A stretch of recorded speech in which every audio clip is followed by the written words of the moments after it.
Well, thanks for visiting my channel, Prepper Guy. Another beautiful day on the homestead.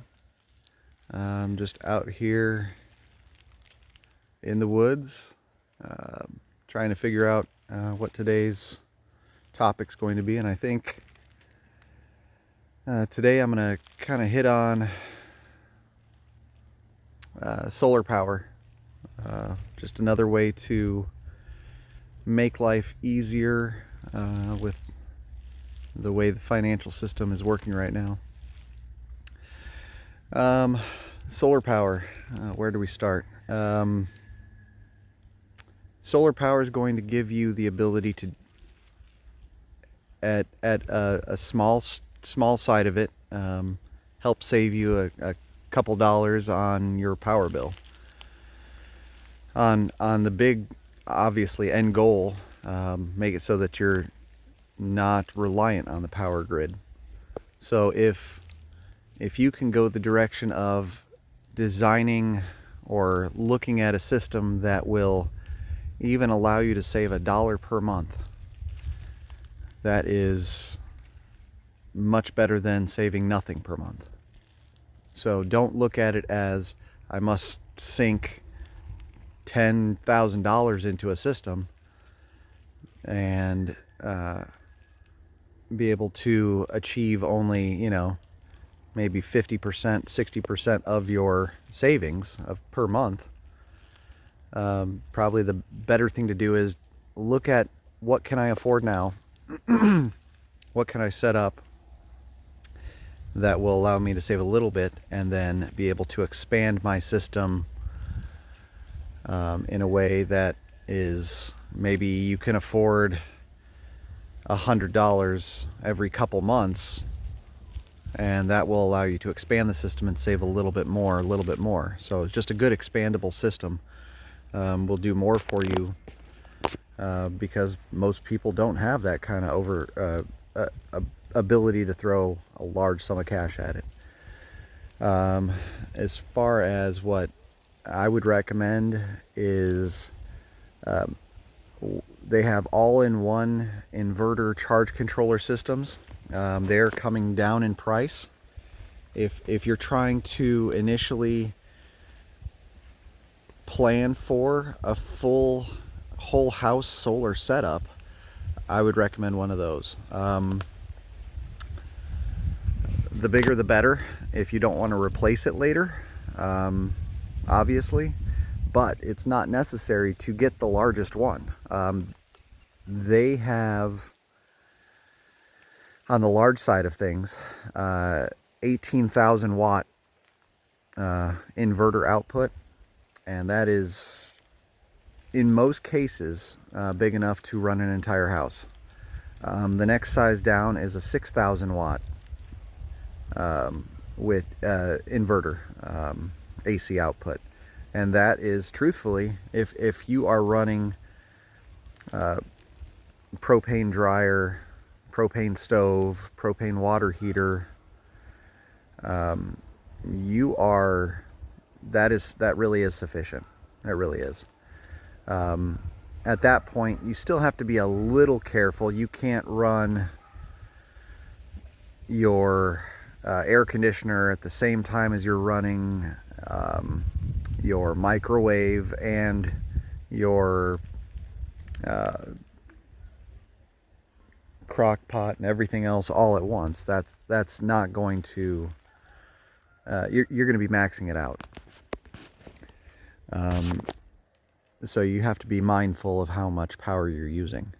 But those systems, those sizes of systems, will allow you to do, they have split phase 220, so you can run everything that you run off of 220 on one of those systems. So for instance, a 6,000 watt system will allow you to do 3,000 watts per side, and that will get you enough to run your entire house. And I saw that setup, and I think it's close to $1,000, and that sounds like quite a bit. that would be, if I was to do something, I would get that. I would get at least one solar panel, and the batteries for it. Um, the batteries are going to be probably the most expensive part of any solar setup. For that setup, you need, it says that you need a minimum of 8 12-volt batteries. You can use deep cell batteries. Technically, you can use car batteries. Whatever you use, make sure that they're all the same. You can't intermingle car batteries with deep cell batteries with lithium iron phosphate batteries. Right now is the time to buy lithium iron phosphate. It is cheap as far as batteries, long-term deep batteries. You know, that will give you the runtime. That this is the time to get it. You can get a good quality lithium iron phosphate battery for about $300 a piece. And then you're thinking, well, I need 8 of them. That's a lot of money. And yeah, that is definitely a lot. You can get the deep cell batteries for, I think, closer to the $200 mark per battery. But also, I mean, that's a lot of money. 8 of those, $1,600. You gotta just take. Can you get it running with 4 batteries? Yeah, yep. They're 48-volt systems, so it will work. But in the end, if it runs too low, it will shut off, and you will have to be charging those batteries with a trickle charger off the grid just to get them back up to the 48 volts to start the system back up. So it's not recommended to do it with only 4. So you really do need 8. And then, yeah, as far as solar panels, at least a solar panel. That way you're pulling something from the sun.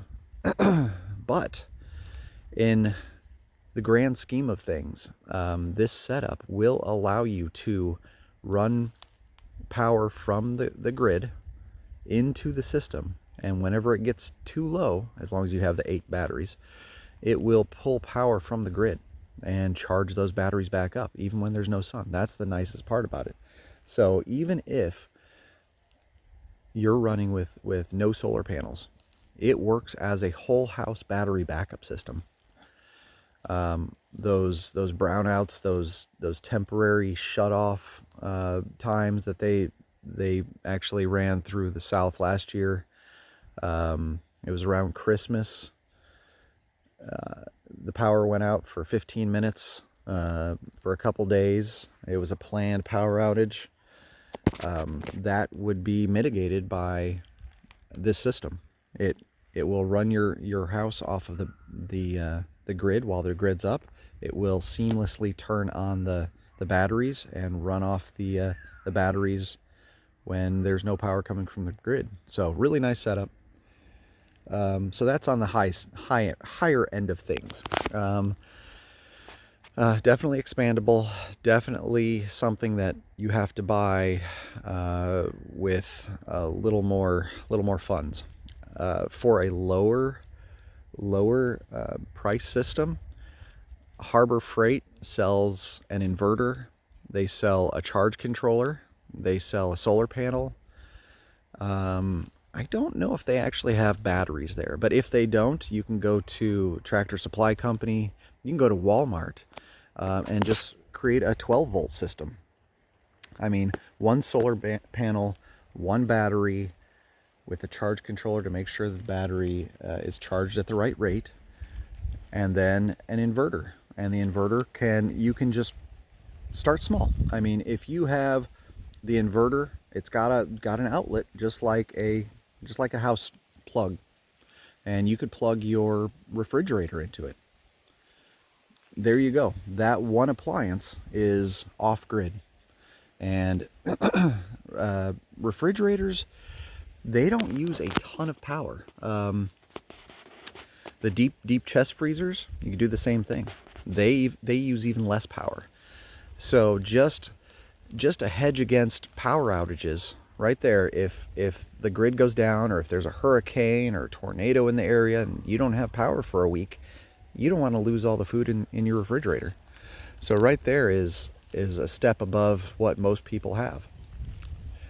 And then just building larger setup, you can have more solar panels, more batteries, expand it like that, and just replace one component at a time. That's not a bad way to do it, because it gets you up and running pretty quickly.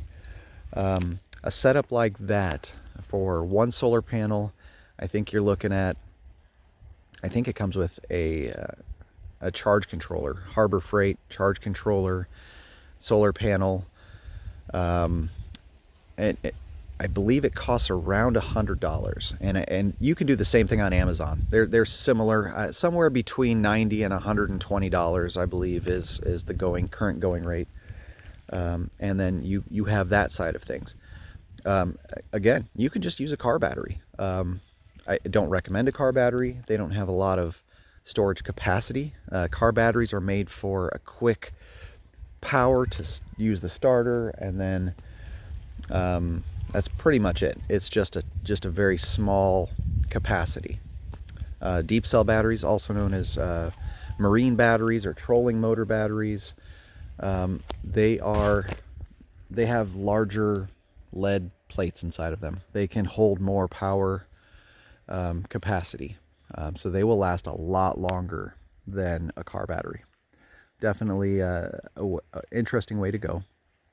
They are weatherproof for the most part. You want to keep them outside in a well ventilated area, because they produce a gas when I believe it's when they are being charged, they're producing the gas, I believe.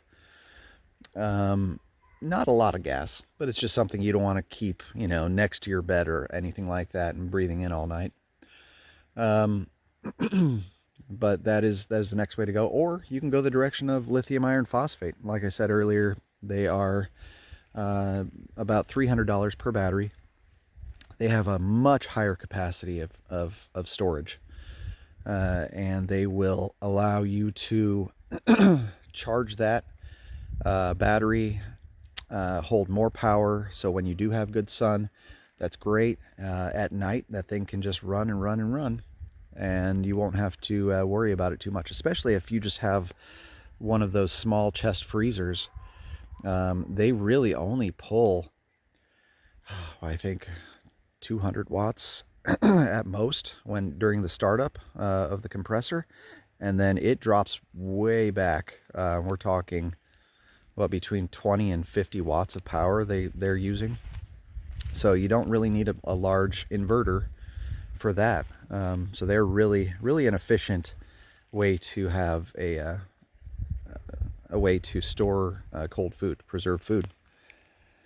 And then you can add on. You can add on another solar panel. You can add on another battery. You can get a larger inverter.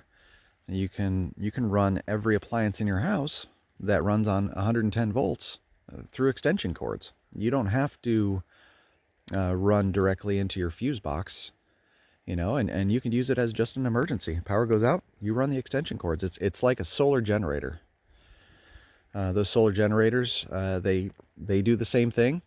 They're basically just a battery, a charge controller, and an inverter, and then they sell solar panels with them, and you plug it in, and that's great.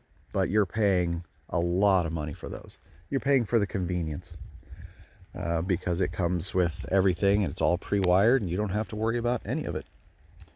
So, interesting way to go either way, but that'll give you that next step up that most people don't have. Well, I think that pretty much sums it up. We'll definitely hit on the solar side of things again. May be able to show some examples of panels and inverters and batteries in a future video. Definitely like and subscribe. Prepper Guy out.